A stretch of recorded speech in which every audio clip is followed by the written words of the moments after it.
대한민국이 잘 된다라고 하는 건 김구 선생, 안창호 선생 쪽부터의 얘기입니다. 일찍이 성찰이 있으셨군요. 성찰이 있었죠. 근데 지금도 우리나라에 여전히. 높이 올라간 사람들, 출세하고 성공한 사람들일수록 자기가 올라가가지고는 높은 지위가 사장이 되고 회장이 돼도 아는 사람 오면은 그거 봐줘 이렇게 된단 말이죠. 네. 그죠? 지금 보세요. 대한민국에서 높게 올라갔다가 문제가 생겨서 추락하는 사람들 보면 다 삼강오륜을 공적인 생활하고 혼동한 사람들이에요. 주변 문제이거나. 주변 문제 관리를 예. 못해가지고. 그래서 우리의 도덕적인 딜레마는 두 개를 구분해야 된다. 이게 아주 제일 중요한 얘기 같습니다. 저는.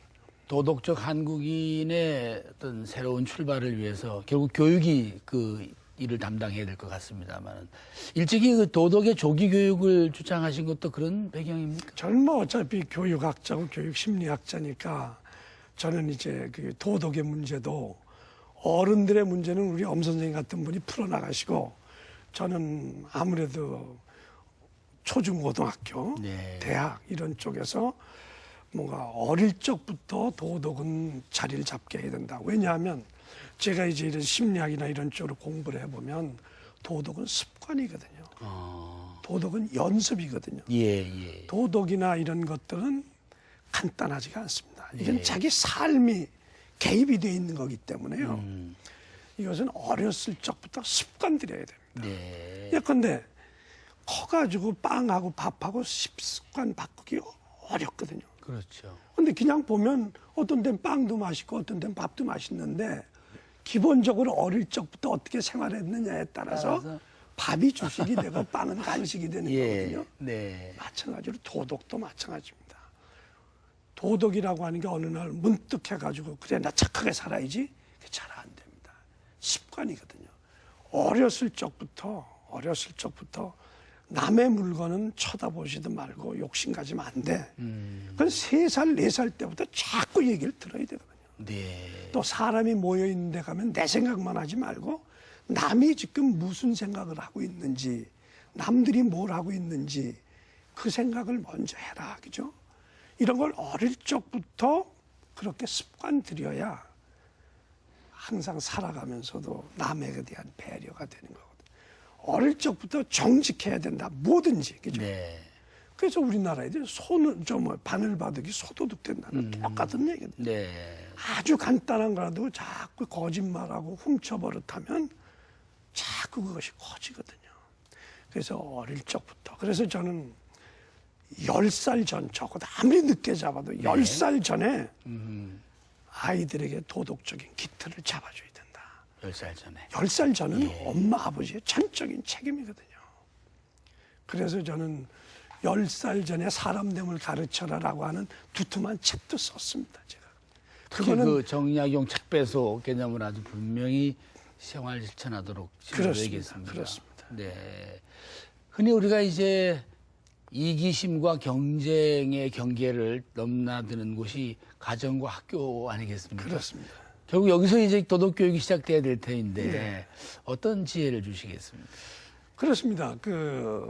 분명히 이기심이라기보다 자기가 열심히 어떤 걸 쟁취하려고 하는 이런 어떤 그런 바이탈리티와 동기, 그죠? 성취 의욕과 그 다음에 그런 성취 의욕과 거짓말을 한다든지, 그죠? 남의 물건에 관심을 갖는다든지, 이건 엄격히 부모가 구분을 해줘야 됩니다. 네. 그러니까 네가 좋은 걸 갖고 싶다. 그러나 그것이 남의 물건을 가져다가 해서는 안 된다, 그죠? 네. 또 네가 또 잘 되기 위해서 거짓말을 해서 그것이야말로 부모들이 잘 가지치기를 해줘야 되거든요. 그거를 부모님들이 그걸 봐줄 때가 있거든요. 그래, 그러면 너 얘가 앞으로 그런 성취 욕구를 꺾지 말아야지. 꺾지 말게 하기 위해서 뭔가 얘가 좀 다른 애들을 좀 울리고 다른 애를 했어도 그거는 그냥 눈 감아주는 그런 것들을 저는 아주 지적을 합니다. 해악이군요. 해악이죠. 네. 정정당당하게 자기의 그 성취 의욕을 달성하도록 해야지 네. 남에게 피해를 주면서 하면 결국 그것이 부모랭이 돼서 다시 이 사람한테 해가 오거든요. 네. 그죠?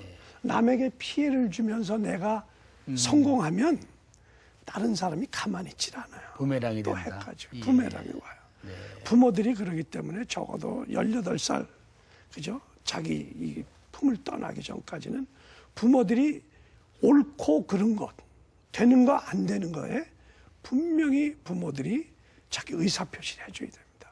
제가 그 청소년 폭력 예방재단의 이사장을 오래 했는데 예. 그러면 결국 초중고등학교에서 학교 폭력으로 가해자가 된 아이들을 보면 결국 부모들이 따끔하게 손을 안 거줘서 그래요. 네. 남을 때리고 오면 안 된다고 가르쳐야죠. 그 연원 관계가 분명히 분명히 있죠. 분명히 있죠. 부모 탓입니다. 그는. 우리 아이가 다치고 어디서 싸운 흔적이 있으면 예. 누구랑 싸웠냐 묻고 상대방이 어떻게 됐냐 하는 걸 따져서 얘를 끌고 가서 확인을 해야 됩니다. 오늘 대담의 아주 핵심을 지금 그럼요. 말해주시는 건데. 지금 대한민국 탓이군요. 학교가요 폭력이 지금 보통이 아닙니다. 다 눈 감아 가서 그래요. 아주 결정적인 부모 탓에 대한 말씀을 그렇습니다. 해주셨는데 요즘 이제 흔히 그 행복에 대한 자기 해석들이 아주 자유분방하지 않습니까? 뭐 발랄하게 커야 되고 원하는 대로 또는 뭐 하고 싶은 일을 하고 살아라 뭐 이런 얘기들을 하는데 도덕이 그러한 이 사회적 흐름에서 개인의 행복에게 어떤 해답을 줄 수 있겠습니까? 그러니까 요즘에 이제 그 행복이 많이 얘기하지 않습니까? 예. 그 이제 심리학에서 행복을 연구하는 새로운 심리학이 긍정 심리학이라고 하는 거죠. 네. 긍정 심리학계 회장이 접니다. 우리나라에. 그러세요. 네. 그러면 요즘에 뭐 여러 가지 얘기가 있고 책들도 많이 나오는데 하나만 얘기를 하면요. 사람의 행복을 보장하는 가장 중요한 한 가지를 들려면 인간관계입니다. 아, 인간관계입니다. 예. 결국 70이 넘은 사람들한테 당신 행복합니까? 라고 물었을 때 행복하다라고 또 제3자가 보기에도 참 그분은 70이 넘어서 사시는 게 행복하다라고 우리가 객관적으로 평가하는 분들의 가장 중요한 요건이 주변에 이 사람을 신뢰하고 이 사람이 진짜 믿을 수 있는 사람이 둘러싸여 있는 사람이 행복을 느낍니다. 어허. 가난한 건 상관없습니다. 예. 건강하지 않아도 상관없습니다. 그 사람이 지금 내 주변에 내가 믿을 수 있는 사람들이 내 주변에 있고 또 그 주변에서 나를 믿고 이렇게 잘 이렇게 와 사람이 이렇게 언제나 있는 외롭지 않은 거죠. 이 사람이 제일 행복합니다. 그런 점에서